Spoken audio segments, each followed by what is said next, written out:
Welcome back. You can see behind me I have the Go Rally rig. It's got a 24 valve Cummins engine in it, and then one of my short videos showed you it was leaking antifreeze. On inspection, I've decided it is the water pump leaking out the end of the shaft. Stay tuned. I'll show you how to replace a water pump on a 24 valve Cummins. Here's under the hood, 24 valve Cummins. Yours might look a little different than this if you're working on an actual Dodge. Since this one's in a 73 Ford F350. But basically the same under the hood. All the components are the same. Right there's the water pump. It's leaking out that shaft, then flinging out the underside of the pulley there. Flipping everywhere. Called my local parts store. They had a water pump in stock. So now I'm on my way to go pick it up.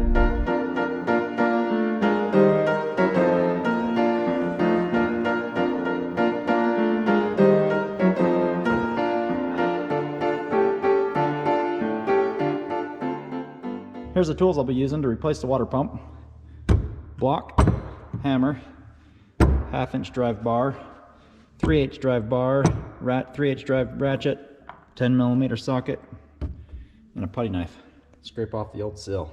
Alright, in the tensioner, the belt tensioner, there's a square hole, and you take your 1/2-inch drive and you insert it into that square hole, and then you can release the tension on the belt. Alright, 1/2-inch drive in, twist it sideways, remove the tension off that belt and remove it off that pulley, and I'm going to stash the belt right up there for now, and tension will hold it right there. Alright, now take your 10mm and you'll need to remove that bolt there and that bolt down there.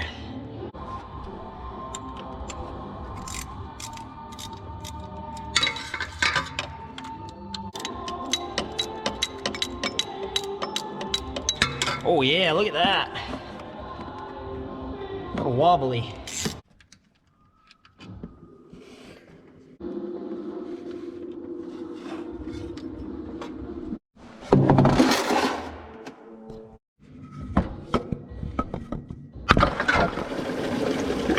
Oh, beautiful.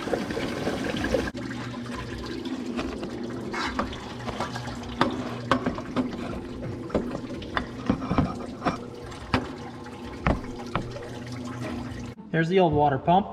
Impeller looks kind of a little restricted. Here's the new water pump. Different looking impeller. A little less restrictive. Maybe you have a better flow. Alright, get that new sill surface cleaned up. Might need a putty knife. Scrape off the old sill. Just make sure you have a nice flat surface for that new sill. New sill on the water pump. Alright, there's the new sill. This new water pump has a hole right there. This old water pump does not have a hole. That is the weep hole. I'm going to place that towards the bottom so it'll be mounted in the engine like that. So if in the event this one starts to leak, it's going to start dripping out that hole. Give you the warning that it's going bad.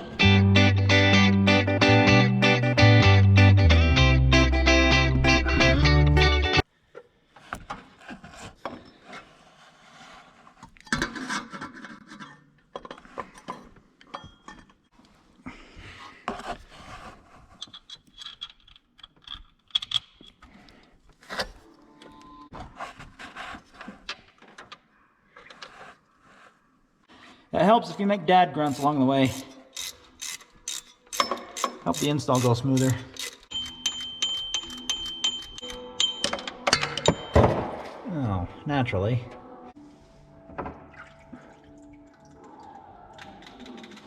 I didn't look up the torque specs, but I'm going to put this as tight as I put everything. And it's a little trick I picked up on the farm. We're going to put these bolts farm tight. Now sometimes farm tight will bite you. You'll break that bolt off and then turn into a real project. We'll run it through some heat cycles, 1 or 2, 3, 7, I don't know. And then I'll check them again after a while. Oh, I should have said this before, but take note of the route the belt takes so you get it properly installed once again. All right.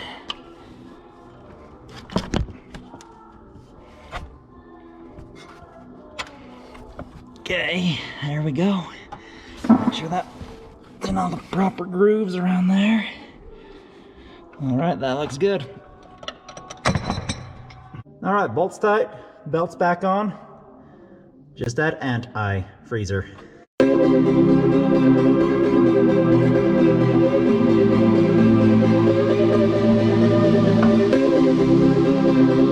It's recommended to use distilled water for the 50-50 mix with the antifreeze.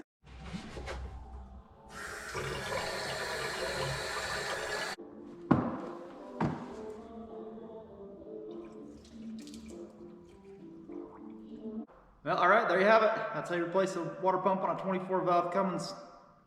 Get the serpentine belt out of the way, remove those 2 bolts, give the water pump a little tap. She falls right off.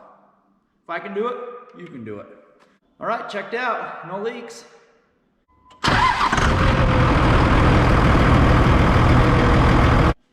The Go Rally rigs, ready to rally. Ready for more adventure. Go adventure, go rally. Like, subscribe, comment. Join me for more adventures.